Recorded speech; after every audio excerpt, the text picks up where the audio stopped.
I don't think it's uncommon to have nightmares about flying and getting tangled up in wires.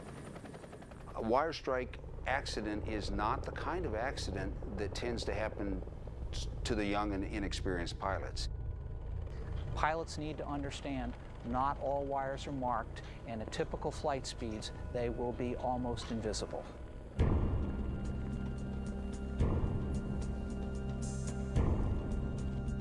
There's a good chance that you'll come across some situation that will catch you off guard, and you will let your guard down momentarily, and that's what it'll get you. Totally invisible, never saw any poles or anything whatsoever. Just all of a sudden I'm looking at the shoreline of the river and then the water, and then just multiple strands of wires just that quick. A growing web of steel towers and electric wires is spreading across the nation.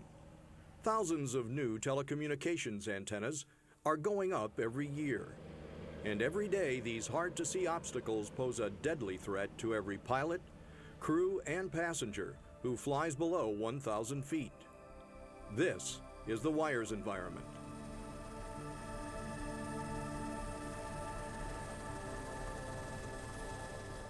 Let's talk a little bit about statistics.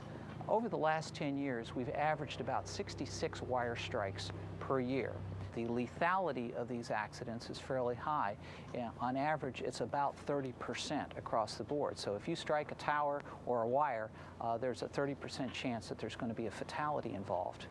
That changes, in fact, doubles when we go to operating in or around instrument meteorological conditions or at night. If you can't see the wire or the tower until the very last minute, or you may never see it, the lethality doubles to almost 60%.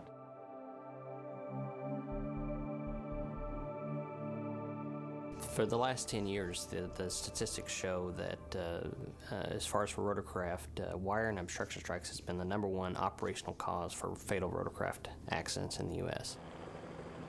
Rotorcraft spend approximately 90% of their time down in that wire strike environment at low altitudes. The jobs that helicopters do, whether it's firefighting, airborne law enforcement, EMS, aerial applications, electronic news gathering, they all spend their time at predominantly 1,000 feet or less, so they're operating nearly constantly in a wire-rich environment. At one time, the ratio of fixed-wing wire strikes to rotary-wing wire strikes was about 4 to 1. A great deal more fixed-wing aircraft involved with wire and obstruction strike accidents than helicopters. That is changing substantially over the past decade or so. 3 crew members and a 13-month-old patient were killed when the chopper went down in a Whether field you are a rotary or fixed-wing pilot, experienced or newly licensed, any contact with an obstruction can be fatal. Aircraft are no match for steel towers and cables. Multiple demands are placed upon a pilot's attention when operating in the low-altitude wires environment. When we're flying at mosquito control, all of our flying that we do is low level, 100 feet or below. We have to be able to divide our attention between these obstacles and wires, and also an agricultural GPS that we use called the Wingman that tells us where to put the product down. And also we will normally have an inspector sitting with us that is pointing out to the areas that he needs treated. A lot of the areas that we larvicide are right along the power lines, and we're constantly having to pull up over these power lines. It's important to understand that familiarity with the hazards in a known airspace is no guarantee of safety. I did have a near miss about a year ago. There's 4 towers that are very close to the airport here. I see them every day when I take off. Very familiar with where they are. I had been watching these towers, but I forgot about them for a moment. And when I looked up again, I was only 5 seconds from being entangled in the wires. It made it very difficult to sleep that night. 40% of the pilots who hit wires, which is nearly half, knew the wire was there when they hit it. You can go out here and take a look at a power pole and look up and clearly see the wire and say, well, there it is. It's a visible hazard. But when you put a pilot and a crew in an aircraft 60 feet above the ground looking in a different direction or looking down on that wire, all of a sudden it becomes a very, very different entity. Visibility science becomes a huge issue there. And pilots and crews are subject to illusions. They're subject to different light perspectives on the line. The key here is that the wire isn't visible all the time. It's not consistently visible to a crew in the air.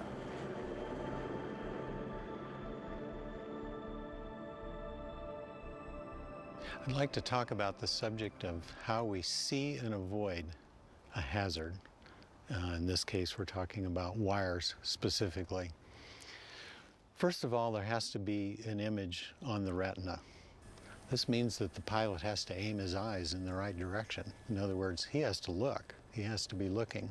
Then the pilot has to perceive that there is a wire there. This is based on memory and experience.